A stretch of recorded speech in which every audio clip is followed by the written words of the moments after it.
Praise the Lord. प्रभु यीशु मसीह के पवित्र नाम से मैं आप सभी लोगों को परमेश्वर के वचन के बारे में स्वागत करता हूँ। प्रिय परमेश्वर के लोगों, अक्सर बहुत सारे लोग जो हैं अपने मन्नत को पूरा करने के लिए परमेश्वर के पास जाते हैं। जाकर परमेश्वर से बहुत सारे प्रार्थनाएं करते हैं। कभी कभी उनके प्रार्थनाएं को परमेश्वर अगर जवाब नहीं देते हैं या उनकी प्रार्थना अगर धीरे भी हो जाता है तो बहुत सारे लोगों को मैंने देखा हूँ विश्वास में डगमगाए जाते हैं, विश्वास से भटक जाते हैं और अगले आने वाले दिन में यानी कि आने वाले भविष्य में प्रार्थना की आदतें जो है वो छोड़कर अपने जीवन को बिताते हैं। लेकिन हमारे प्रार्थना ना सुनने की कारण भी है। हमारा प्रार्थना अगर जवाब नहीं मिल रहा है उसके लिए बहुत बड़ा कारण परमेश्वर के बाइबल में बहुत सारी चीज़ों को देख सकते हैं। तो इसलिए हमें प्रार्थना करने से पहले कुछ कार्य करना चाहिए। हमें प्रार्थना करने से पहले या प्रार्थना की ओर जाने से पहले हमें कुछ और भी काम तैयारी करना पड़ेगा। उन चीज़ों को लेकर आज मैं आपके सम्मुख में आया हूँ। जी प्रियो, प्रार्थना करने से पहले चाहे आप कलीसिया के बीच में हो या आप एक व्यक्तिगत प्रार्थना करते हो, तुम्हारे जीवन में प्रार्थना करने से पहले बहुत सारे कार्य आपको करना पड़ेगा। प्रार्थना की ओर जाने से पहले कुछ जिम्मेदारी आपको निभाना पड़ेगा। उन कामों को करने के बाद जब आप प्रार्थना करते हो, मैं सच में कहता हूँ परमेश्वर के वचन के द्वारा कि आपके प्रार्थना का जवाब परमेश्वर जरूर देते हैं। हम सबको पता है अगर हम कहीं यात्रा करना चाहिए, 3 दिन 2 दिन या कहीं पर भी जाना चाहिए, तो यात्रा शुरू करने से पहले यात्रा के लिए हमें जो ट्रेन की हो, फ्लाइट का हो या बस का हो, वो यात्रा करने के लिए टिकट को पहले बुक करते हैं और उसके बाद कितना कपड़ा की जरूरत पड़ेगा उतना लगेज हम लोग तैयार करते हैं। या कुछ स्नैक्स की जरूरत पड़ता है तो स्नैक्स को भी हम क्या करेंगे, रखेंगे ताकि यात्रा में हमें कोई प्रकार का दिक्कत ना हो। एक किसान को ले लीजिएगा। किसान भी अगर अपना खेत में अगर बीज बोना चाहिए, अगर बीज बोकर फसल अगर निकालना है और उसको बेचना है या वो खाना है, तो अपना भविष्य को वहां पर बनाने के लिए किसान भी क्या करते हैं, अपने जमीन में यूं ही जाकर तुरंत वो बीज नहीं डालेंगे। बीज डालने के लिए वो खेत की जो जमीन होता है वो कितना ही बड़ा हो, वह बहुत ही मेहनत करके क्या करेगा, पहले उसको जोतेगा और उसके बाद हल चलाकर उस मजबूत मिट्टी को क्या करेंगे, वो हल्का करेंगे। बारिश के समय पहले हल्का करने के बाद उसको खाद डालेंगे, फिर उसको मिक्स करना, बहुत सारा प्रोसेस करता है। वो करने के बाद वो जाकर बीज डालते हैं और बीज डालने के बाद क्या करेंगे, वो कुछ दिन इंतजार करेगा, कुछ महीने तक, और उसके बाद उसका फसल निकाल के अपना खाएगा या वो बेचेगा, अलग की बात है। तो इस ढंग से एक व्यक्ति को जो है इस संसार में प्रार्थना करने से पहले भी कुछ कार्य करना जरूरत है। जी प्रियो, बिना उस कार्य किए हुए अगर हम प्रार्थना करेंगे, हमारा प्रार्थना का जवाब नहीं मिलेगा, हमारा प्रार्थना सक्सेस भी नहीं हो पाएगा। मैं आज 4 चीजों को बताना चाहता हूं कि प्रार्थना करने से पहले हमें कुछ कार्य करना पड़ेगा, हमें कुछ करना पड़ेगा। प्रार्थना की ओर जाने से पहले हमें कुछ और चीज को करना पड़ेगा। वो परमेश्वर हमारे जीवन में सिखाना चाहते हैं। वो क्या चीज होगा? सबसे पहला चीज ये है प्रियो, मेरे साथ पढ़िएगा, नीति वचन का 28वां अध्याय का 9वां पद में परमेश्वर के दास सुलेमान ने बताते हैं कि जो अपना कान व्यवस्था सुनने से मोड़ लेता है, जो अपना कान को व्यवस्था सुनने से मोड़ लेता है, उसकी प्रार्थना गिनत ठहराती है। जी प्रिय परमेश्वर के लोगों, हम हमारे जीवन में प्रार्थना करने से पहले, हमारा मुंह से शब्दों को निकालकर परमेश्वर से बोलने से पहले, हम सबको ये एक चीज याद आना जरूरत है कि हम परमेश्वर से मांगने से पहले हम परमेश्वर के शब्दों को सुनने की आदत बनाना चाहिए। हमारा जीवन में प्रॉब्लम यही है कि हम बोलने के सीख लिए हैं। कलीसिया में बहुत सारे पास्टर लोग प्रार्थना करने का सिखा दिए हैं, लेकिन परमेश्वर के वचन को सुनना वो कोई नहीं सिखाया है। और कोई भी विश्वासी जो है, अधिकतर विश्वासी लोग वचन को सुनना नहीं चाहते हैं। परमेश्वर आप क्या बोलना चाहते हो, आप मुझे क्या सिखाना चाहते हो, उस पर ना ध्यान नहीं लगाएंगे, बल्कि हमारे मुंह से, हमारे हृदय पे, हमारे दिमाग में जो कुछ भी बातें हैं उसको पूरा परमेश्वर के पास जाकर क्या करना, उंडेल देना चाहिए। जैसे हम मार्केट में जाते हैं या दुकानदार को कहते हैं, बड़ी लिस्ट दे देते हैं ना, हमको ये दे देना, वो दे देना, ये वो, ऐसे ढेर सारा लिस्ट क्या करेंगे, परमेश्वर के पास हम लोग क्या करेंगे, उंडेल देते हैं। लेकिन उस लिस्ट को डालने से पहले या उस प्रार्थना करने से पहले, उन मन्नत को परमेश्वर से आप मांगने से पहले परमेश्वर के वचन को एक बार ध्यान करना चाहिए था हमें, कि हमें परमेश्वर के वचन को सुनना चाहिए था कि परमेश्वर बताता है कि जब अगर आप व्यवस्था को यानी कि परमेश्वर के व्यवस्था को सुनने के लिए अगर अपना कान को मोड़ लेता है या सुनना नहीं चाहते हैं, तो तू करने का हर प्रार्थना जो है परमेश्वर के सम्मुख में, परमेश्वर के सामने बहुत घृणित है। वो परमेश्वर को ऐसे लोगों की प्रार्थना जरूरत नहीं है। ऐसे लोगों की प्रार्थना को परमेश्वर कभी भी जवाब देना नहीं चाहते हैं। कि पहले सुनने की आदत बनाइएगा। परमेश्वर मनुष्यों से बहुत सारी चीजों को बोलना चाहते हैं, बहुत सारी चीजों से परमेश्वर भी मांगना चाहते हैं, कुछ सलाहें परमेश्वर भी देना चाहते हैं, लेकिन मनुष्य को कहां पर आदत है? मनुष्य को बोलने की आदत है, बिना मनुष्य को सुनने की आदत नहीं है। इसलिए तो हमारा प्रार्थना का जवाब नहीं मिल रहा है। इसलिए तो कई सारे लोगों की प्रार्थना का जवाब नहीं मिल रहा है। एक महीना, 2 महीना, 1 साल, 2 साल, 3 साल, 10 साल तक प्रार्थना करते हैं, लेकिन उसकी प्रार्थना का जवाब इसलिए नहीं मिला है कि हमने बोलने के सीखे हुए हैं। हाँ, 10 साल तक बोलते रहे, लेकिन 10 साल में आप परमेश्वर की आवाज के लिए कितना कान को लगाए बताइएगा। परमेश्वर के वचन को आज कोई वैल्यू नहीं है। परमेश्वर की व्यवस्था को कोई आज इज्जत नहीं है। परमेश्वर की व्यवस्था जहां जो कोना में पड़े रहेगा वही कोना में पड़े रहेगा। साल में एक बार निकालकर उसको पढ़ने वाले लोग कितने लोगों को देखते हैं? महीना में एक बार निकालकर एक वचन को पढ़ने वालों को कितने लोग देखते हैं? सुबह उठते हैं 10 बजे 8 बजे उठते हैं, अर्जेंट से एक वचन को निकालेंगे, पढ़ेंगे और उसी वचन को मेरे जीवन में पूरा करना बोलकर क्या करने वाले, निकल पड़ने वाले कितने लोग हमारे पास हैं। कलीसिया के अंदर जाते हैं, केवल प्रार्थना करेंगे, वर्शिप करेंगे, उसके बाद पास्टर जी ने जब प्रचार करते हैं तो 1 घंटा 45 मिनट परमेश्वर के वचन को सुनेंगे नहीं, पूरा नींद में बैठे रहेंगे। इधर इधर पड़ोसी लोगों के साथ, जो हमारे बगल में विश्वास लोग हैं, उनको भी डिस्टर्ब करते हुए संसार की बातें, घर परिवार की बातें, सारे बातों को बातें करते हुए समय बिताते हैं। वचन को कोई वैल्यू नहीं। आज कई सारे कलीसिया में मैंने देखा हूं, आज वचन को कोई कीमत नहीं। जवान लोग म्यूजिक इंस्ट्रूमेंट बजाते हैं, बजाकर आराधना करते हैं, नाचेंगे, कूदेंगे, चिल्लाएंगे, सब कुछ हो जाएगा। जब पास्टर जी का प्रचार होना शुरू हो जाता है, सारे जवान लोग अपना अपना हिसाब से क्या करेंगे, चर्च से बाहर होकर निकल पड़ते हैं। कैसी आदतें हमारे जीवन में हो रहा है? परमेश्वर को यह पसंद नहीं प्रियो। एक बार सोचिएगा, एक समय था एली के वक्त में, एली बुजुर्ग हो गया, लेकिन परमेश्वर की आवाज को सुनने वाले, एली के 3 बच्चे होने के बावजूद भी परमेश्वर की आवाज को सुनने वाले कोई नहीं है। लेकिन एली के समय में, एली जिस आराधनालय में आराधना करते थे, वहां पर एक बालक था, शमूएल। परमेश्वर ने उस बालक से बात करने लगे, कुछ बोलना चाहते थे परमेश्वर। एली के परिवार को नहीं बोलना चाहिए, एली के अगल बगल के लोगों को बोलना नहीं चाहिए, क्योंकि कोई भी ऐसे लोग नहीं थे परमेश्वर को सुनने वाले, केवल सुनाने वाले थे। इसलिए परमेश्वर ने शमूएल से बात किया। परमेश्वर शमूएल को उठा दिया, बालक को, मेरी आवाज को सुनो शमूएल, मैं कुछ बोलना चाहता हूं। 1 बार 2 बार शमूएल ने तुरंत परमेश्वर की आवाज को सुनकर बचपन में उठा। देखिए, अगर हमारा जीवन में भी परमेश्वर अगर बोलना चाहते हैं, अगर मान के चलना रात में सारा आप 11 बजे सो गए हो, परमेश्वर की आत्मा आपके अंदर प्रेरणा किया, परमेश्वर के वचन को पढ़ो, तो उसी वक्त में उठ जाइएगा, जाग जाइए। परमेश्वर की आवाज के लिए आप कितना कीमत देना चाहते हो, परमेश्वर की व्यवस्था को कितना आप इज्जत देना चाहते हो, कितना आदर करना चाहते हो, कितना सम्मान करना चाहते हो। जब एक व्यक्ति अपने जीवन में परमेश्वर की आवाज को सुनना सीखेगा, परमेश्वर उसके छोटी छोटी बातों को भी क्या करते हैं, सुनेंगे। यीशु मसीह कितने लंबा प्रार्थना किया बताइए तो? पतरस और यूहन्ना ने कितने लंबा प्रार्थना किया बताइए? घुटने टिकर थोड़ी लंबे 1 घंटा 1.5 घंटा प्रार्थना की उन्होंने। फिर पौलुस ने कितना देर प्रार्थना किया बताइएगा? लंबी प्रार्थना ठीक है, वेरी गुड, वो जरूरत है हमारे जीवन में। 1 घंटा 1.5 घंटा 1 दिन तक परमेश्वर के सम्मुख में प्रार्थना निभाना, वो हमारे आत्मिक जीवित के लिए बहुत उन्नति है। लेकिन बात मेरा वो नहीं है, बात मेरा ये है, ये सभी लोग कितने लंबा प्रार्थना किए बताइएगा? एक शब्दों में परमेश्वर ने उनकी प्रार्थना को सुने। एक बात में मरा हुआ लाजर उठ गया यीशु मसीह के प्रार्थना में। पतरस यूहन्ना ने एक शब्द कहते ही यीशु मसीह के नाम से उठ खड़े हो। जो 40 वर्ष से जो लंगड़ा आदमी था, उसको एक ही बात में पतरस और यूहन्ना ने उठ खड़े कर दिया। कारण उनकी जो जीवन में उनकी आदत ये था कि सुनाने से ज्यादा, परमेश्वर को सुनाने से ज्यादा, परमेश्वर को बोलने से ज्यादा, उनके जीवन में परमेश्वर की बातों को सुनने की आदत ज्यादा था उनके जीवन में। इसलिए उनके जीवन में इतना सक्सेस हो गया प्रियो। इसलिए मैं आप लोगों से कहना चाहता हूं, मैं आप लोगों से निवेदन करना चाहता हूं, परमेश्वर की व्यवस्था कहता है कि आप पहली व्यवस्था को सुनिए, परमेश्वर के वचन को सुनिए, परमेश्वर की व्यवस्था पर लगन विलीन हो जाइएगा।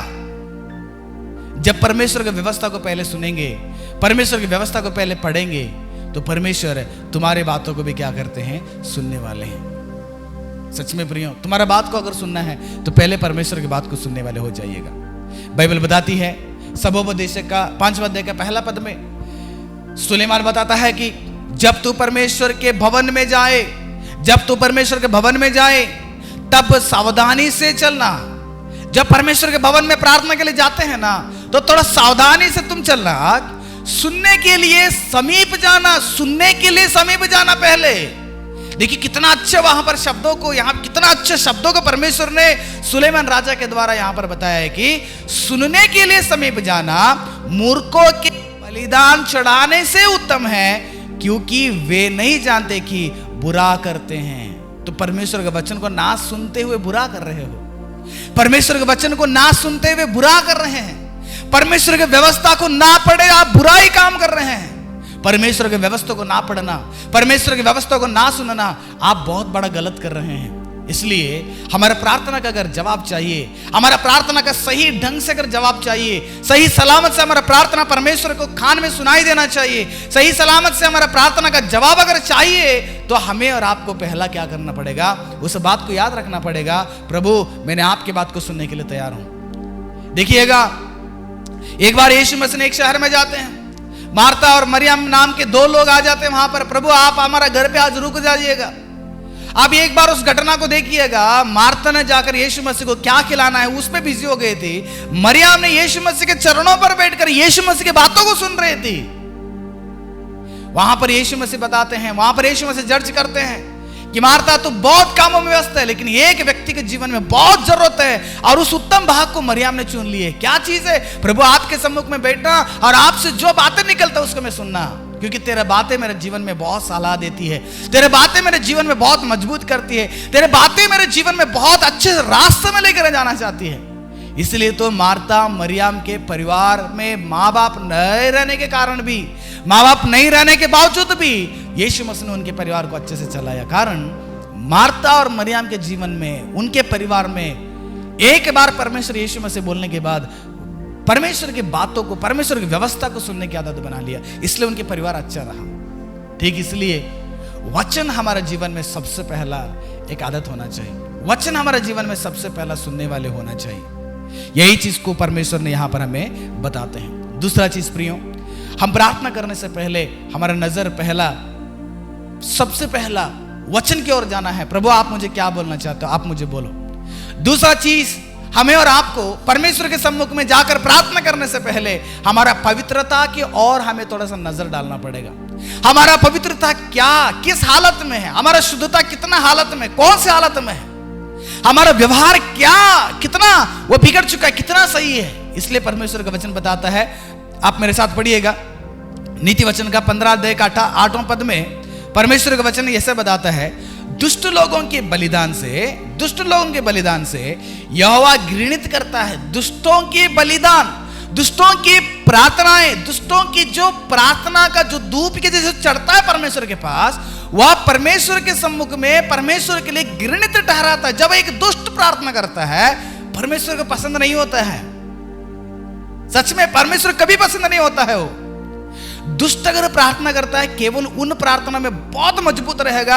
अपने पाप के अंगीकार को जब करता है ना, एक पापी व्यक्ति, एक दुष्ट मनुष्य एक अपराध करते हुए अपने जिंदगी में पाप में डूबकर, अगर वो व्यक्ति एक दिन अगर उसके पता चलेगा कि मेरे जीवन में बहुत सारे पाप को मैंने कर रहा हूं, वह पाप की अंगीकार को जब वो परमेश्वर के सम्मुख में उंडेल देता है, दुख से रोकर बहुत वेदना के हृदय से जब फेंक देता है ना, तो वह प्रार्थना परमेश्वर के सम्मुख में जल्दी से सुनाई देता है।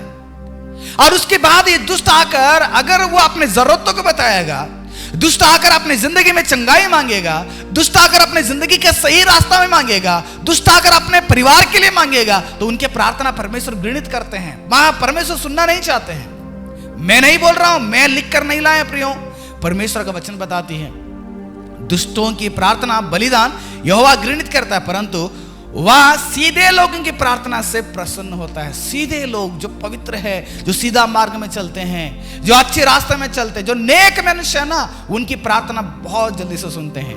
आप यूहन्ना में भी पढ़ सकते हैं कि जो धर्मी होकर, जो भक्त होकर परमेश्वर के रास्ते पे चलते हैं, उनके प्रार्थना सुनाई देता है करके। जी, परमेश्वर के दास यहां पर बता रहे कि जो नेक होकर जो सीधी रास्ता में है, उनकी प्रार्थना परमेश्वर बहुत पसंद करते, बहुत खुश हो जाते उसमें। एक उदाहरण बताना चाहता हूं बाइबल में।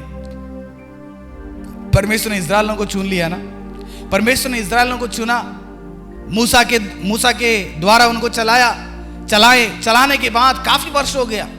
यशायाह का समय आ गया। यशायाह भविष्यद्वक्ता जब प्रचार करने लगा, तब तक क्या करने लगे, इस्राएलियों की जिंदगी में परमेश्वर को बलिदान चढ़ा देना चाहिए। होम बलि चढ़ाओ, पाप बलि चढ़ाओ, धन्यवाद के बलि चढ़ाओ, एक मेमना, एक बकरी, है ना, ऐसे बलि करके फिर ये लोग अपने पाप में पड़े रहते थे। यहां पर सुबह जाकर एक बलिदान करना, फिर सुबह बलि करने के बाद जैसे बाहर आ जाते थे, फिर से इनके जीवन में व्यभिचार, फिर से इनके जीवन में झूठ, फिर से इनके जीवन में अनाज्ञाकारी, फिर से इनके जीवन में परमेश्वर को छोड़कर मूर्तियों के पीछे भागना, फिर से इनके जीवन में गंदे सारे पाप से भरे हुए रहते थे। इसलिए परमेश्वर इनके बलिदानों से बहुत तंग आकर यशायाह नबी भविष्यद्वक्ता के द्वारा एक भविष्य बातों को क्या कर दिए, कहला कर भेज दिए। वह भविष्यद्वक्ता यशायाह ने इस्राएलियों के पास आए, आकर कहने लगे, देखिएगा यशायाह 1:11 में देखिएगा, यहोवा यह कहता है, तुम्हारे बलिदान से मेल बलि मेरे किस काम के हैं? इस्राएल के लोगों, आप मेरे पास आकर मेल बलि चढ़ाते किस काम के लिए है? पाप बलि चढ़ाते किस काम के लिए है? होम बलि चढ़ाते किस काम के लिए है? तुम्हारा जीवन इतना गंदे हो गया है। आप लोगों ने सोच लिया एक बलि करने के बाद मेरे जीवन में जितना पाप था वो धुल गया, फिर से मैं पाप करूं। आपका बलिदान से मुझे कभी पसंद नहीं है। क्यों वो सब चीज? परमेश्वर नहीं जा रहा है। दुनिया में ऐसी चीज हो गया है, लोग सोच ले कि परमेश्वर के दान पेटी में मैं दशमांश दे दूं और उसके बाद परमेश्वर मेरा प्रार्थना सुनेगा। परमेश्वर पैसा के लिए झुकने वाला नहीं है। परमेश्वर तुम्हारा धन दौलत के लिए झुकने वाला नहीं है। परमेश्वर तुम्हारे कपड़े के लिए झुकने वाला नहीं है। परमेश्वर तुम्हारा पंखा के लिए झुकने वाला नहीं है। परमेश्वर तूने कलीसिया में जाकर दशमांश दो, बेड दो, फैन दो, एसी दो, फ्रिज दो, कूलर दो, या आप टेबल दो, फुलफिट दो, माइक दो, कोई भी चीज को खरीद के दे दो, इससे परमेश्वर तुम्हारे मन्नत के लिए झुकने वाला नहीं है। परमेश्वर अगर झुकना चाहिए, परमेश्वर अगर आपके प्रार्थना को सुनना चाहिए, तो आपके हृदय परमेश्वर के लिए शुद्ध होना बहुत जरूरत है। इस परमेश्वर ने यशायाह नबी भविष्यद्वक्ता के द्वारा यही कहला कर भेज दिया, आपकी होम बलि जो आप बलिदान कर रहे वो किस काम का है बताइएगा।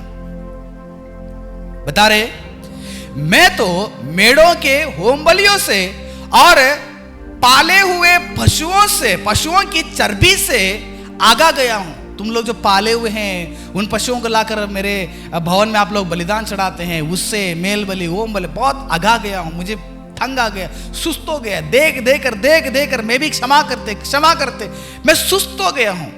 मुझे पसंद नहीं आ रहा है। मैं होता ना, एक आदमी को मान के चलिएगा, एक आदमी मेरे पास है प्रियो, वो आदमी को मैं कितना हद तक क्षमा कर सकता हूं बताइएगा। आफ्टर ऑल एक मनुष्य होने के नाते बता रहा हूं, मैं उदाहरण के लिए बता रहा हूं। एक आदमी मेरे पास आता है, उसने बड़ा अपराध किया, मैंने क्षमा कर दिया, फिर से बड़ा अपराध किया, क्षमा कर दिया। जिंदगी भर रोज 10 बार क्षमा मांगता है, 10 बार मैंने क्षमा कर दिया। जिंदगी अगर वैसे ही रहेगा तो एक दिन उसको बोलेंगे ना, प्रभु आप कितना गलती करते हो, कितना माफी मांगेगा, मैं तो थंग आ गए होते मेरे वजह से। एक काम करो, मेरे पास क्षमा मांगना ही नहीं चाहिए, जो तुम करना तुम कर लो। ठीक उसी प्रकार परमेश्वर की बातें हैं। तुम्हारे होम बलि, मेल बलि, ये जितने भी जो बलि चढ़ाते हैं ना, उससे मैं आगा गया हूं। मुझे पसंद नहीं आ रहा है, उसको देखते मुझे घृणा हो रहा है आपकी वजह से, मुझे नहीं चाहिए। बोल रहे, मैं बछड़ों या भेड़ों के बच्चे या बकरों के लहू से प्रसन्न नहीं होता, मैं नहीं होता हूं। आप तेल लेकर आ जाते हो, नारियल लेके आ जाते हो, अगरबत्ती लेकर आ जाते हो, ये चीज वो चीज A to Z पैसा ये लेकर आ जाओ, मुझे पसंद नहीं, मैं इससे प्रसन्न नहीं हूं भैया। बाबू मैं इससे प्रसन्न नहीं हूं, बेटा मैं इससे प्रसन्न नहीं हूं। तेरा जितने भी सामान आपने मेरे भवन में लाता है ना, इस कोई भी वस्तु से मैं प्रसन्न नहीं हूं। वो सेकेंडरी में, हमें से बता दो, वो सेकेंड है। फर्स्ट हमारा जीवन में क्या है? परमेश्वर के लिए सबसे पहला मेरा जीवन के पवित्रता परमेश्वर चाहते हैं।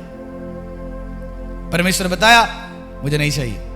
देखिएगा 12 पद, तुम जब अपने मुंह मुझे दिखाने के लिए आते हो, तुम्हारा मुंह जब तुम्हारा चेहरा दिखाने के लिए आते हैं ना, कभी कभी गवर्नमेंट ऑफिसर्स लोग हो या हाई स्कूल में हम लोग पढ़ते समय में बार बार बदमाशी करते थे, प्रिंसिपल के पास जाते थे, प्रिंसिपल लोग बोलते थे या टीचर लोग बोलते थे, तेरा मुंह मुझे मत दिखाना, तेरा इस चेहरा को लेके मत आ जाना।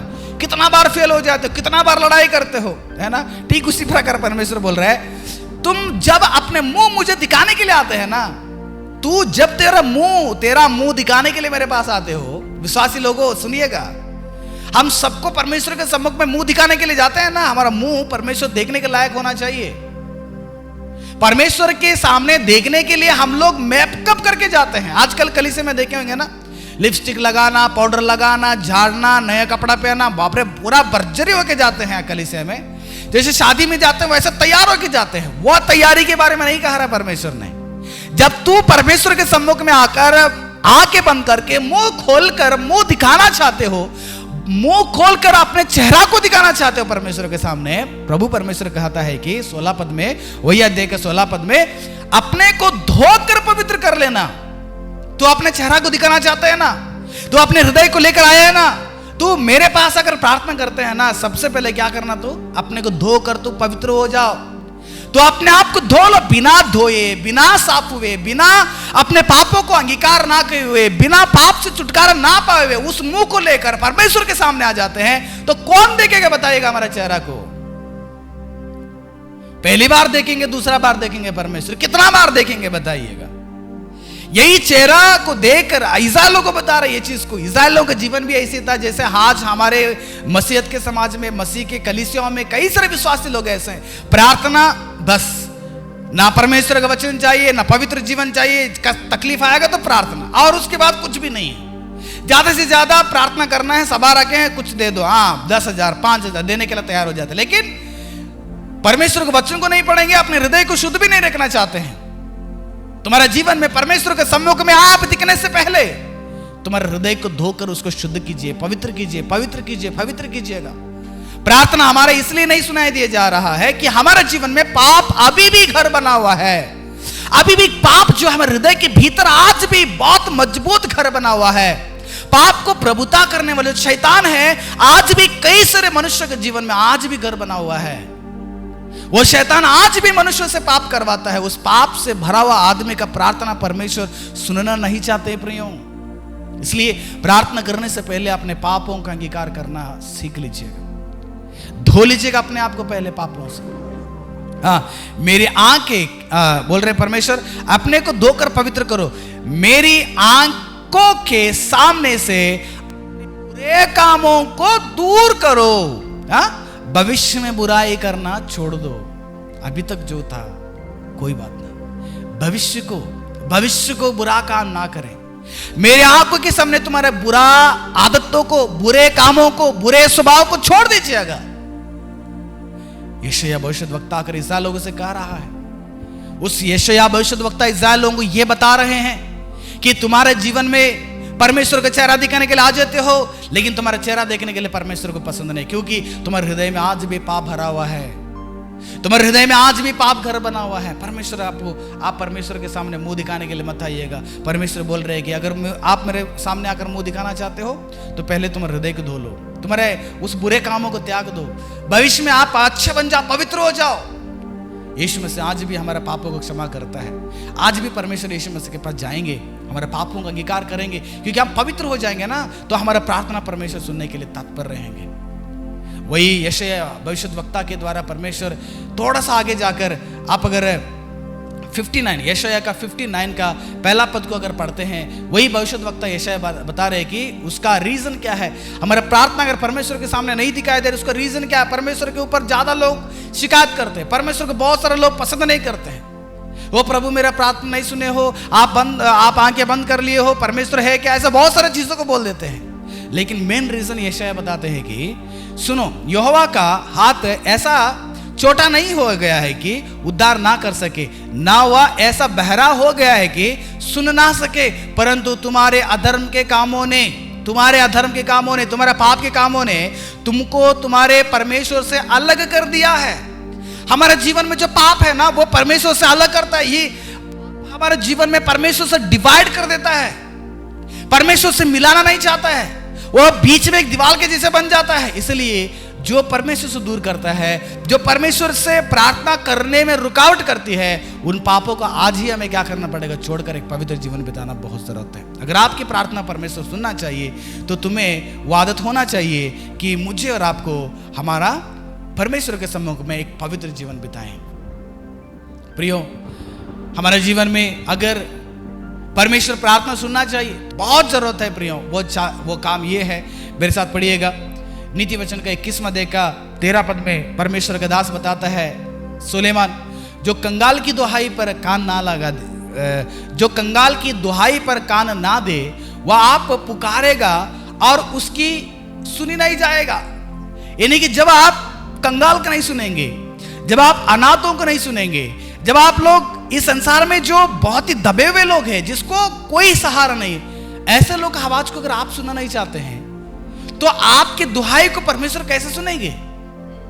जीवन में हमें यह सीखना पड़ेगा, प्रभु मेरी आवाज को आप सुनना है तो मैं क्या करूंगा, तुम्हारे आवाज को, तुम्हारे इस संसार के तुम्हारे बच्चे जो इस संसार में अनाथ लोग हैं उनका मैं सुनूंगा प्रभु।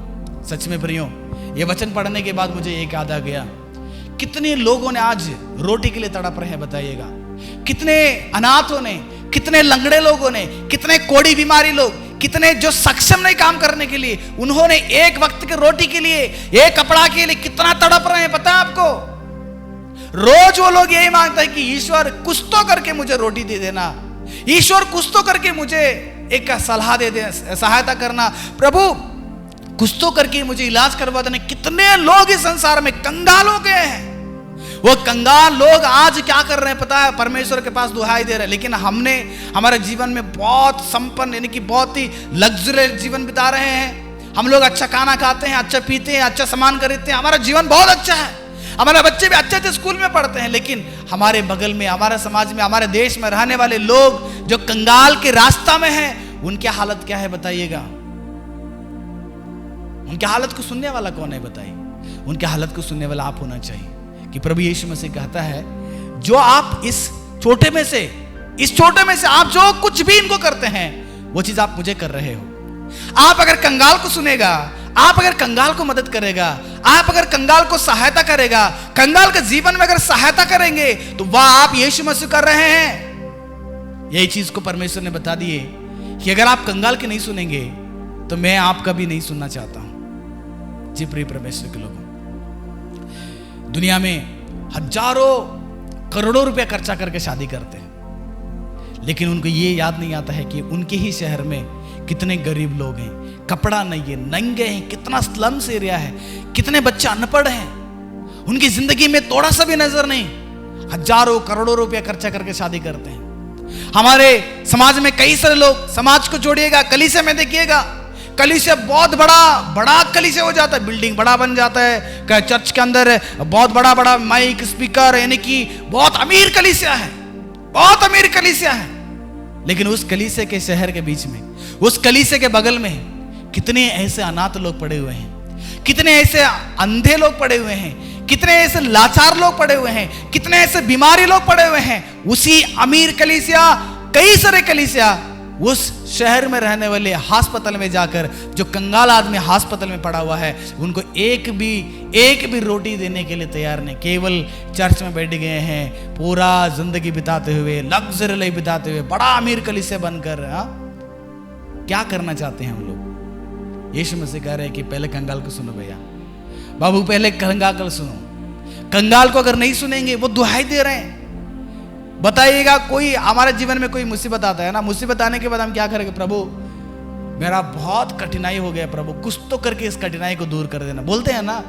ऐसे कंगालों की प्रार्थना हर रोज हजारों करोड़ों के हिसाब से परमेश्वर के पास जाता है, तो उसको सुनने वाला कौन है? हम होना चाहिए। इसलिए याकूब के प्रति परमेश्वर बताते हैं, जो कंगाल को और विधवाओं को जो सहायता करते, जो उनको मदद करते हैं, वो एक अच्छा भक्ति करके बताते हैं।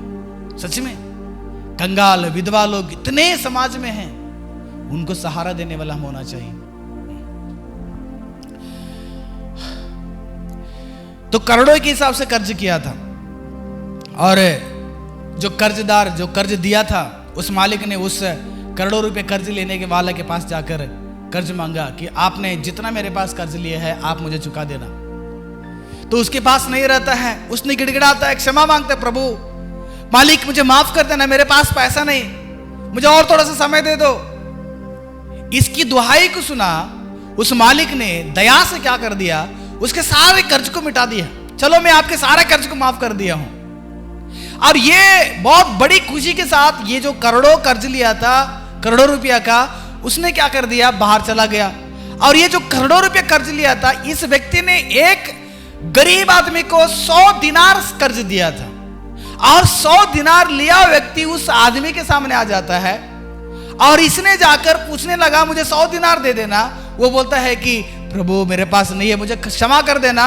लेकिन वो बहुत ही कड़क से बोल देता है, जब तक 100 दिनार आप मुझे नहीं देगा तब तक तू क्या कर देना, मेरे पास रहकर काम करना, करके उसको बंदी गृह में डाल दिया गया। उसको पकड़ा गया, उसको क्षमा नहीं किया। यह चीज उस पहले मालिक का नौकरों को पता चला और सारे नौकर लोग जाकर उस मालिक को बता दिया, मालिक आपने एक व्यक्ति करोड़ों रुपए कर्ज दिया था, आपने माफ कर दिया। लेकिन वह व्यक्ति किसी और को 100 दिनार दिया था, लेकिन उसकी दुहाई को नहीं सुना इसने। तो उस मालिक ने उस करोड़ों रुपया जो कर्ज लिया था उसको बुलाया, जब तक तू मुझे पैसा नहीं देगा तब तक तू मेरा यहाँ पर क्या करना, बंदी गृह में रहना, काम करना, करके उसको काम में लगा दिया। जी, जब हमारे जीवन में हम किसी एक व्यक्ति को एक 10,000 रुपया, 5,000 रुपया उनके तकलीफ में मदद किए रहते हैं, अभी आप जाकर पैसा मांगते हैं, आप मुझे दे दो पैसा। लेकिन जो कर्जदार है, जो कर्ज लिया है, वह तड़पेगा कि उसके पास नहीं रहेगा। आप देखो ये घटना समाज में बहुत होता है।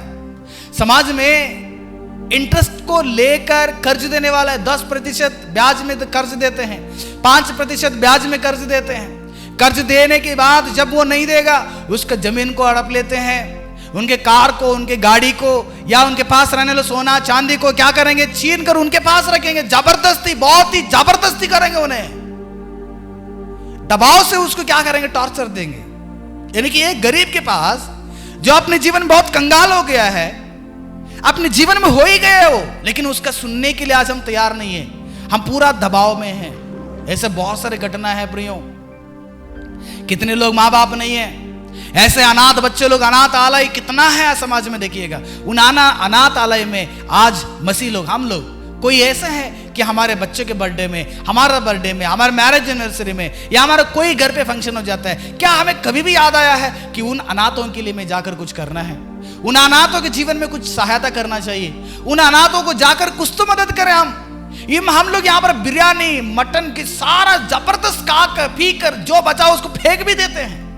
लेकिन हमारे शहर में हम लोग जो पार्टी बना रहे हैं ना, उस शहर में वहां पर कितने अनाथालय पड़ा हुआ है, कितने अनाथ बच्चे पड़े हुए हैं, अस्पताल में पैदा करके भाग गए कितने अनाथ बच्चे, मासूम बच्चे आज अनाथालय में पड़े हुए हैं। उनका आवाज कौन सुनेगा बताइएगा? उनके हृदय की आवाज को कौन सुनेंगे? उनके हृदय की आवाज को केवल मसीह लोग हम सुन सकते हैं।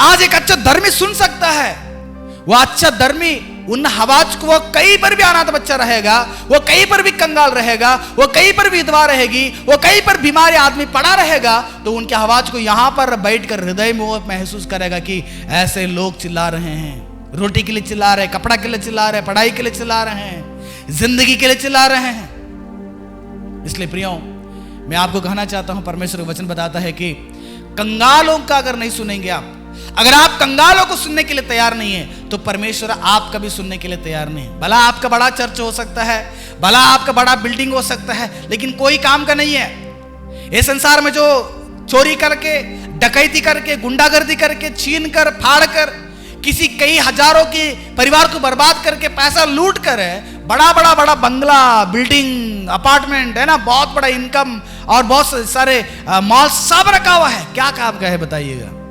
कोई काम का नहीं है। ठीक उसी प्रकार हमारे जीवन में एक आदत होना चाहिए, सच में प्रभु आपने मुझे बुलाया है, मैं उन अनाथों को क्या करूंगा, मदद करूंगा। उन अनाथ कहीं पर भी रहें, वो अनाथ कंगाल कहीं पर भी रहें, उनका सहारा, उनका आवाज को मैं हृदय से महसूस करूंगा। सच में हृदय से महसूस करना चाहिए हमें। ये बाइबल बताता है कि पहला यूहन्ना का 3 अध्याय का 17 पद में, पर जिस किसी के पास संसार की संपत्ति हो, किसी के पास अगर संसार की संपत्ति हो, आप करोड़पति नहीं होंगे, लेकिन आप 10,000 रुपये कमाते होंगे महीना में, 8,000 कमाते होंगे, 5,000 कमाते होंगे, या उनमें से 10 रुपया, 20 रुपया, 500 रुपया, आफ्टर ऑल एक 100 रुपया भी एक कंगाल को नहीं दे सकते हैं महीना में? देखो आप दे सकते हो। एक कलीसिया है, कलीसिया में अच्छे इनकम आता है, बहुत सारे बैंड डालते हैं, बहुत सारे दशमांश डालते हैं। केवल हम कलीसिया की बिल्डिंग के ऊपर पैसा लगा रहे हैं। कलीसिया के अंदर रहने वाले पासवान लोग अच्छे अच्छे महंगे महंगे गाड़ी रखते हैं, महंगे महंगे मोबाइल्स रखते हैं, लेकिन वह पास्टर को या उस कलीसिया को एक बच्चा को ये संसार में जो अंधा है, जो विधवा है, जो लाचार है, जो कंगाल है, जिंदगी में कोई सहारा नहीं है, उन लोगों के लिए कोई है आगे आने वाले? बताइएगा। अगर हम लोग नहीं आएंगे मसीह के लोग, तो कौन आएंगे बताइए? यीशु मसीह बोल रहे हैं, आप उनको क्या कर रहे हैं? तुम्हारे सामने अगर वो कंगाल पड़ा हुआ है, भूखा पड़ा हुआ है, अगर आप देख भी अगर आप हट जाते हैं, तो आप मुझे कर रहे हो। यीशु मसीह कह दिया यीशु मसीह ने कि जब मैं जेल में था देखने के लिए नहीं आया, जब मैं भूखा था रोटी देने के लिए कोई नहीं आए, जब मैं क्या बोलते हैं नंगा था कोई मुझे कपड़ा नहीं दिए। लोगों ने कहने लगे, प्रभु प्रभु आप कब नंगा थे, कब भूखे थे, कब जेल में थे? जब तुम्हारे छोटे में से जो आप इनको क्या करते हो वो आप मुझे कर रहे हो। यीशु मसीह को क्या कर रहे हैं आप? हमें यीशु मसीह क्या कर रहे हैं? इसलिए प्रियो, आज से हमारे जीवन में एक सौदा करेंगे, एक हम मन्नत मांगेंगे, प्रभु आज से कहीं पर भी मेरा कितना भी कमाए हो, मैं कलीसिया को देता हूं। ओके, कोई बात नहीं, कलीसिया को देता हूं। कलीसिया का पैसा सही ढंग से समाज को नहीं पहुंच रहा है। कलीसिया को आने वाला पैसा कलीसिया के लिए नहीं इस्तेमाल होना चाहिए, ज्यादा अधिकतर पैसा कलीसिया का समाज के लिए इस्तेमाल होना चाहिए, कलीसिया के विश्वासियों के लिए इस्तेमाल होना चाहिए। कंगालों को, अनाथों को, विधवाओं को, सुसमाज का प्रचार करने वालों को उसके लिए इस्तेमाल करना चाहिए। केवल एक व्यक्ति का संपत्ति नहीं है कलीसिया। आज हम तय करेंगे, प्रभु आज आपने मुझे दिया है, उसमें से मैं कुछ तो एक व्यक्ति को ढूंढूंगा। हर महीने में एक जगह में जाऊंगा, कुछ तो मदद करूंगा। वेडिंग एनिवर्सरी, बर्थडे, जितना भी पार्टी फंक्शन जो हम एंजॉय करना चाहते हैं, मसीह के लोगों, ये संसार की खुशियां हमारे जीवन में थोड़ा दिन के लिए है, लेकिन हमें परमेश्वर खुश करने की आदत बनाना चाहिए। ढूंढेंगे, ढूंढ कर ऐसे लोगों को क्या करेंगे, जाकर हमें मदद करेंगे, उनके लिए प्रार्थना करेंगे, उनके लिए सहायता करेंगे। प्रभु का वचन बताता है कि अगर आपके पास धन की संपत्ति हो, संसार की संपत्ति है, और वह अपने भाई को कंगाल देखकर उस पर तरस खाना ना चाहे, तो उसमें परमेश्वर का प्रेम कैसे बना रह सकता है बताइए? परमेश्वर का प्रेम ऐसे लोगों के पास नहीं रहेगा। परमेश्वर का प्रेम नहीं है उनके पास, नहीं है। आज देखो, आप इस चीज को देख सकते हो, मसीहों के जीवन में देख सकते हो, हम केवल स्वार्थपन जीवन बिता रहे हैं। कंगालों को कोई आवाज नहीं सुन रहे, वहीं पर चिल्ला रहे हैं, हजारों के हिसाब से कंगाल चिल्ला रहे हैं, लेकिन कई सारे मसीह लोग हैं प्रियो, आज उन पर ध्यान नहीं कर रहे हैं, आज उनको देखने के लिए तैयार नहीं, उनके बातों को महसूस नहीं कर रहे हैं। इसलिए यीशु मसीह ने कहा, पहले मुझसे प्रेम करो और उसके बाद लोगों से प्रेम करो। लोगों से प्रेम कर मतलब क्या है?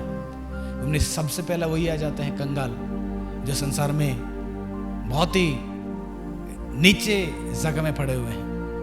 उनको हर प्रकार की मदद करना पड़ेगा हमें, उनके दवाई को सुनना पड़ेगा हमें। इसलिए हमारा प्रार्थना सुनना देना चाहिए, परमेश्वर मेरे आवाज को सुनना चाहिए, तो पहले मुझे भी क्या करना पड़ेगा? परमेश्वर बताए हैं कि कंगालों की आवाज को सुनना है। चौथा चीज, हमारे प्रार्थना को सुनाई देना चाहिए। हमारे प्रार्थना में अगर जवाब चाहिए, तो हमें चौथा चीज करने का ये बहुत जरूरत है। वो चीज ये है, मत्ती का 6वां अध्याय का 33वां पद देखिएगा। इसलिए पहले तुम परमेश्वर का राज्य, परमेश्वर का राज्य और उसके धर्म के खोजी करो, तो ये सब वस्तुएं भी तुम्हें मिल जाएंगे। प्रार्थना करने से पहले हमें परमेश्वर का राज्य और परमेश्वर के धर्म के खोजी में रहना चाहिए। परमेश्वर का राज्य मतलब कलीसिया। कलीसिया के लिए क्या मेहनत कर रहे हैं हम लोग? कलीसिया के लिए क्या सहायता कर रहे हैं हम लोग? कलीसिया के लिए क्या विचार रखें हम लोग? आज एक ग्रुप में एक लड़का फोन चैटिंग करेगा, पास्टर जी आज हम बाहर जा रहे हैं, हम कलीसिया के लिए नहीं आ रहे हैं। ये थोड़ी स्कूल थोड़ी है अटेंडेंस डाल के जाने के लिए, ये थोड़ी कंपनी थोड़ी है कि तुम्हारे ब्रांच मैनेजर को फोन करके बोलेंगे चैटिंग करके, सर आज मेरा बर्थडे है, आज मेरा वेडिंग एनिवर्सरी है, आज मुझे बाहर जाना चाहिए कुछ काम के लिए, आज मुझे नहीं आ पाता हूं, आप डाल दो। आपको बोल दिया।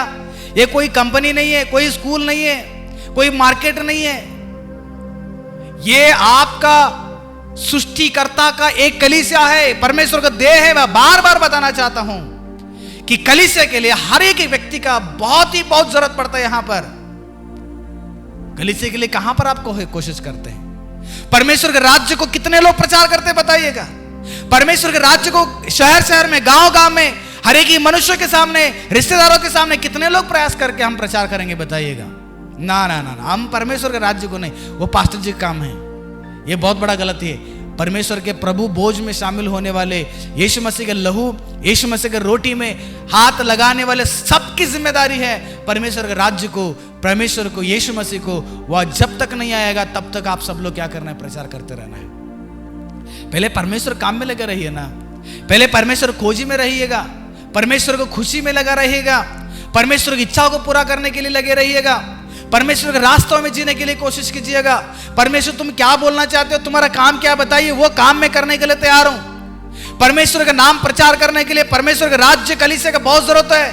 उसके लिए मुझे और आपको कितना मैं और आप कोशिश कर रहे हैं। प्रार्थना करने के लिए तो चल पड़ेंगे हम लोग, हम उठ खड़े हो जाएंगे प्रार्थना करने के लिए, चिल्ला चिल्लाकर प्रार्थना करेंगे। लेकिन परमेश्वर के राज्य के लिए हम कहां पर, उसके धर्म के लिए कहां पर खोजिए बताइएगा? खोजते हैं क्या परमेश्वर के राज्य को? नहीं खोजते हैं। केवल परमेश्वर को मुश्किल आने के बाद परमेश्वर के पास जाते हैं। ऐसे लोगों की प्रार्थना परमेश्वर नहीं सुनते हैं। एक घटना मैं आपको बताना चाहता हूं, बाइबल में है। एक व्यक्ति है, दाऊद के बेटा। जब दाऊद बुजुर्ग हो गया, दाऊद के उस राजगद्दी में उस बालक को बैठाया गया। और उस व्यक्ति एक बार क्या करता है, परमेश्वर के उस पहाड़ में परमेश्वर को देखने के लिए चला गया। हजारों बलिदान किया। रात में उस बलिदान को परमेश्वर प्रसन्न होकर उससे दर्शन देते हैं। दर्शन देकर परमेश्वर एक बात पूछते हैं, देखिएगा, पहली राजाओं का 3 अध्याय का 5वां पद। किसकी बात है? सुलेमान राजा की बात है। अभी वो बच्चा है, अभी वो जवान है, उसको एक्सपीरियंस नहीं था, उसको उतना समझदारी नहीं था। उस व्यक्ति के पास एक ऐसे चुनौती आ गया, क्या करना ही पता नहीं चला। सबसे पहले जाकर बलिदान चढ़ाया। उसी दिन रात को एक आवाज उस जवान को सुनाई देती है। गिबोन में यहोवा ने रात को सपने के द्वारा सुलेमान को दर्शन देकर कहा, जो कुछ तू चाहे कि मैं तुझे दूं वह मांग लेना सुलेमान। तुझे क्या चाहिए तुम मांग लेना, मैं आपको क्या करना चाहता हूं तुम मांग लो। अगर हम लोग रहते तो क्या मांगते थे बताइए? सबसे पहले मांगते थे, प्रभु एक सरकारी नौकरी दे देना। दुनिया में ऐसी तो है, कहीं बार प्रार्थना सभा होंगे, उठ खड़े हो जाते, भाग जाते, कितना भी दूर रहे। मैंने सुना था, जिस जगह में मैं रहता हूं यहां पर एक बहुत बड़ा सेवक आए थे, अगल बगल के सारे शहर के लोग वहां पर चल पड़े। हमने कई सारे लोगों से पूछे कि वहां पर उस प्रार्थना में आखिर आप जाना क्यों चाहते हैं? उन्होंने क्या कहा पता है? सर जी मुझे बहुत साल से घुटने दर्द है, इसलिए मैं जा रहा हूं घुटने दर्द से ठीक होने के लिए। सर जी मुझे आंख के दर्द है, बहुत साल से मैं इस आंख से दर्द से मैं जी रहा हूं, इसलिए मैं जा रहा हूं आंख से छुटकारा पाने के लिए। हाँ, मैंने कई सारे जवानों को पूछा, उन्होंने कहा मैं उन पास्टर जी से, उस प्रॉफिट से प्रार्थना करवा लूंगा कि मुझे सरकारी नौकरी चाहिए। हाँ, मेरे घर के एक आदमी है, बहुत सालों से बीमारी में पड़ा हुआ है, बिस्तर में पड़ा हुआ है, उससे चंगाई पाने के लिए चला जाऊंगा। मैं जाऊंगा, कई साल से हम लोग तकलीफ में, मुसीबत में हैं, हम जाकर उनसे प्रार्थना करवाएंगे कि हमें अमीरता चाहिए, हमें एक 4 व्हीलर की जरूरत है, उसको मांगने के लिए जाएंगे। कितने लोग ऐसे भी हैं जड़ने वाला बाल के लिए परमेश्वर के पास, यानी कि परमेश्वर के दासों के पास जाकर प्रार्थना करवाए हैं। मैंने पूछा, जितने लोग वहां पर गए थे ना, 99.99% जो है, कोई ना कोई एक व्यक्ति होगा, उसके जीवन में संसार के एक चीज को, जो अपने शरीर की अभिलाषाओं के एक चीज को लेकर उन प्रार्थनाओं के पास जाते हैं। मुझे ये चाहिए, मुझे बच्चा चाहिए, मुझे बच्चा अच्छा पढ़ना चाहिए, पास होना चाहिए, रैंक होना चाहिए, नौकरी मिलना चाहिए, घुटने दर्द, कमर दर्द, सिर दर्द, सारे संसार की जरूरतों के लिए जाते हैं। कोई भी एक व्यक्ति भी नहीं मिला कि मैं इसलिए जा रहा हूं कि मेरे पड़ोसी लोग हैं वो उद्धार पाना चाहिए, उनके लिए प्रार्थना करवाने के लिए जाता हूं। कोई भी नहीं कहा मुझे। आप खुद बैठकर सोचिएगा, आज अगर कहीं प्रार्थना होता है, अधिकतर लोग वहां पर क्यों जाते हैं बताइए? आज अगर यीशु मसीह के कलीसिया में आ जाते हैं, अधिकतर लोग क्यों आते हैं बताइएगा? कोई ना कोई संसार का कोई जरूरतों को लेकर आ जाते हैं, रहेगा फिर भी मांगने के लिए आ जाते हैं। इसलिए प्रियो, सुलेमान के पास ये चुनौती आ गई, आप क्या मांगना चाहते हो मांग लो। सुलेमान क्या कहा होगा बताइएगा? सुलेमान यही कहता है, प्रभु आपके प्रजा, मैं भी छोटा हूं, मुझे एक्सपीरियंस नहीं है, आपकी प्रजा का जिम्मेदारी मेरे हाथ में है। आपकी प्रजा का न्याय चुकाना है, आपकी प्रजा को सलाह देना है, आपकी प्रजा को आगे लेके जाना है, आपकी प्रजा को मजबूत करना चाहिए। आपके प्रजा का शासन करने के लिए, आपकी प्रजा का न्याय चुकाने के लिए मुझे बुद्धि और ज्ञान देना प्रभु। परमेश्वर इतना खुश हो गए हैं सुलेमान से, ये मेरे प्रजा को पालने के लिए बुद्धि मांग रहा है, न्याय चुकाने के लिए ज्ञान मांग रहा है। सुलेमान चलो आपको मैं सारा सब कुछ दे देता हूं, बुद्धि के साथ सब कुछ दे दिया मैंने। आपसे आगे, आपसे बढ़कर कोई अमीर नहीं रहेगा, आपसे पहले कोई नहीं थे। आज भी सुलेमान का ज्ञान, सुलेमान की संपत्ति कोई भी क्रॉस नहीं कर पाए। उतना भयंकर परमेश्वर ने इस्तेमाल किया। कारण क्या पता है, सुलेमान नहीं मांगने से भी परमेश्वर ने सारा देश के राजाओं को सुलेमान के पैरों तले लेकर आ गए हैं। सुलेमान नहीं मांगने के बावजूद भी सारा देश को परमेश्वर ने सुलेमान के पैरों पर लाकर रख दिए हैं। सुलेमान नहीं मांगने के बावजूद भी सुलेमान का सारा धन, सोना, चांदी, संपत्ति, सारे नौकर, सारे सेना सुलेमान के चरणों पर आकर गिर पड़ा। कारण क्या पता है, सुलेमान ने केवल और केवल उस चीज को मांगा जो परमेश्वर के लिए हृदय में था। वो परमेश्वर के लोगों के लिए वो चाहता था कि उन लोगों को सही रास्ते में चलाना चाहिए। यही होता है परमेश्वर के लिए जीना।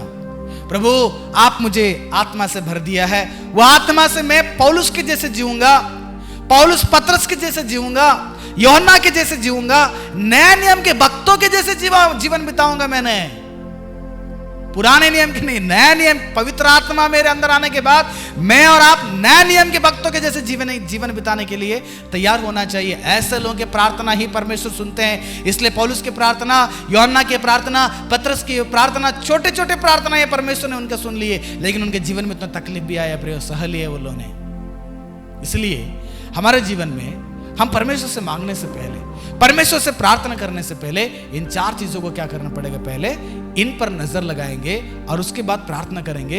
प्रार्थना करने से हमारा प्रार्थना का बहुत मजबूत रहेगा, जवाब जल्द मिलेगा और हमारा प्रार्थना बहुत ही अच्छा रहेगा। परमेश्वर बहुत खुशी से अपने आवाज को क्या करेंगे, वो कान लाकर सुनाएंगे कि मेरा बेटा कुछ बोल रहे हैं, मेरे बेटी कुछ बोल रही हैं। ये इतना साल मैंने जो बताया उसी को सुन को तो ये चल रही थी। ये तो मेरी जो अनाथ, मेरा बच्चे जो अनाथ पड़े हुए, कंगाल पड़े हुए, बीमार हैं, उनके लिए इन्होंने तरस खाया और इन्होंने दौड़ दौड़ कर चला गए। इन्होंने मेरा राज्य के लिए तड़प रहे हैं, मेरे राज्य के खोजी है लोग। परमेश्वर खुश हो जाएंगे। यही तो चीज चाहिए परमेश्वर के लिए। ऐसे लोगों को परमेश्वर आज भी ढूंढते हैं। परमेश्वर इन वचनों के द्वारा आपको आशीष करें। God bless you.